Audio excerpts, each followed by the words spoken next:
Welcome to another episode of the Group Parlay Podcast with myself, Nick Strum, Andy Simo, Kevin Soyan, unable to join us today. Tough one for the boys yesterday. Week 0 was a dud, but it's okay. Week 1 is next week. It is what it is. Tough parlay yesterday, but we'll get it back today. I'll hand it off to Andy for a quick recap of yesterday's parlay.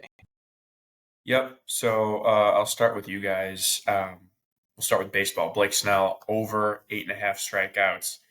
He only pitched 3 innings, so kind of hard to do that. He did strike out everyone, but he was pacing in those 3 innings. He did strike out 5 over 3 innings, which is a pretty solid number.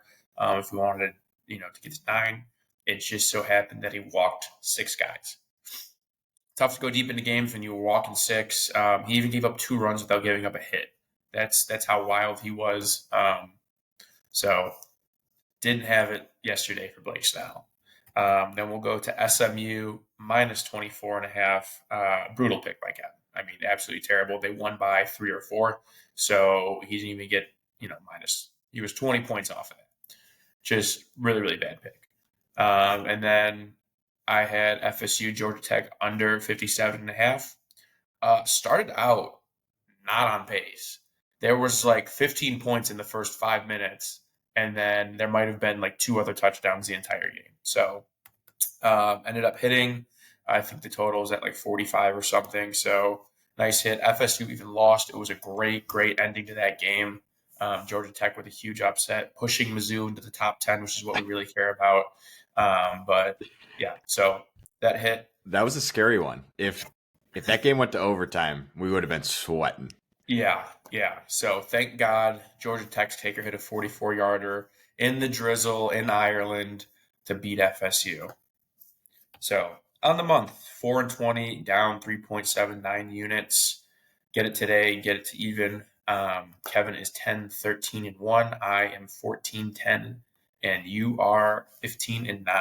So your first loss in a while, but can't win them all. Can't win them all. Got to give it back. Win today in the green. So yes, exactly. But let's do it. Let's get into some picks. I'll kick it off with my pick. I'm going Tigers, White Sox under 9.5 runs. 2 pretty bad offenses. Overall, the White Sox, the worst offense in baseball, and Tigers are bottom 5. Jonathan Cannon is going for the White Sox. He's been pretty solid over his last 5 starts. He's given up 3 or less runs in 4 of those. He did give up 5 in his last start against the Giants, but past that, he's given up 3, 1, 1, and 2, and going pretty deep into games. He's gone at least 6 innings and 4 of the last 5. So he's quietly been a pretty solid pitcher for them. The White Sox do have a terrible bullpen, but if you can get 5 or 6 out of Jonathan Cannon today against a bad offense, there's no way 10 runs can be scored. And then the Tigers, I don't remember where I saw this stat, but they have a bullpen game today. I think it was when they were playing the Cubs. When they have a bullpen game since the All-Star break, I think their ERA is like 3.1. It's been lights out for them. So it's either Tariq Skubal, who goes 6 or 7, Keter Montero, who'll go 5 or 6, and then you have bullpen games the rest of the way. They've been really, really good. That's probably why the Tigers are 7-3 to the under in their last 10 games.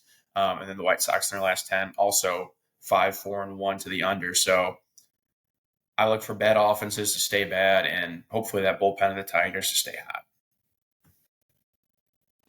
yeah, the Tigers do this a lot. They have a guy that goes 1 to 2 innings, and then they have a long guy come in that usually throws 4 or 5 innings. So it's been working for them. I'm just worried about the White Sox bullpen. If you can get, like I said, you get 6 out of Jonathan Cannon, gives up 2 runs, you're going to be – there's no way 10 runs are getting scored in this game. When's the last time Jonathan Cannon's gone 6? Last game. Wonderful. Yeah, that would be big. You weren't listening. 4 of his last 5, he's gone 6 innings. I always listen. All right, look at that. I like it. I like it a lot. Yep. I'm going Cubs -1 against the Marlins. I usually stay away from these games where it's a Sunday sweep opportunity, but borderline must win for the Cubs here against a bad Marlins team. It's Javier Assad versus Adam Aller. Assad hasn't been going super deep into games, but he does have a 2.45 ERA in the month of August, and the bullpen is pretty rested. Yesterday, Shota went 7 innings. and 2 bums came in late because they were beaten up on the Marlins. So bullpen's rested here, which I like. Cubs have won 4 out of their last 5, and Marlins have been struggling. 2-8 in their last 10. They've lost 5 straight. Cubs offense has been clicking a little bit. Miguel Amaya, Pete Crow, Armstrong, bottom of the order has actually been really hitting well, which bodes well for the Cubs. So again, I think the Cubs must win here. Adam Oller is terrible. This is his second start of the year. His first start gave up 5 runs, 2 home runs, 4 walks. His career in the league, 7.21 ERA with a 171 WHIP. So I think the Cubs put up some runs here. Again, must win. Cubs should win by 1. So yeah, love it.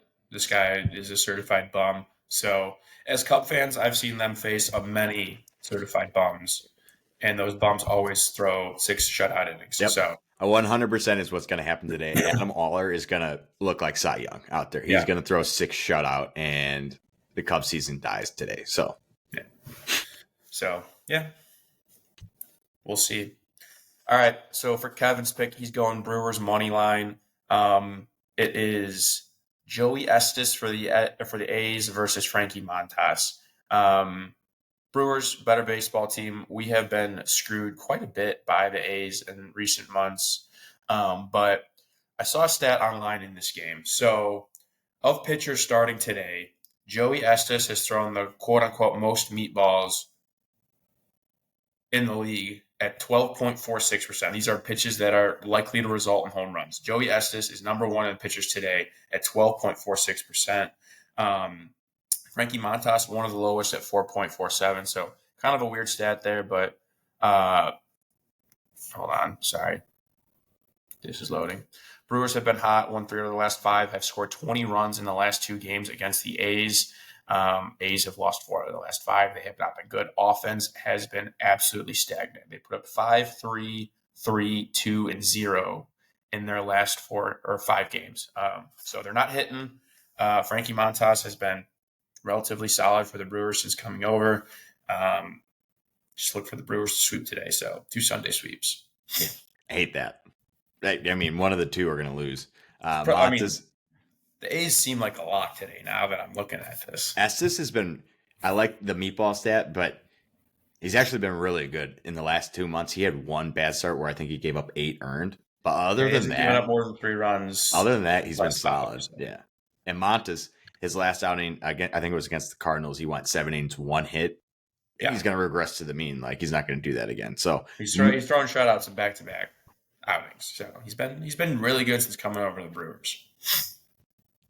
Yeah, we'll see. It comes down to the Brewers' offense. They got to score runs.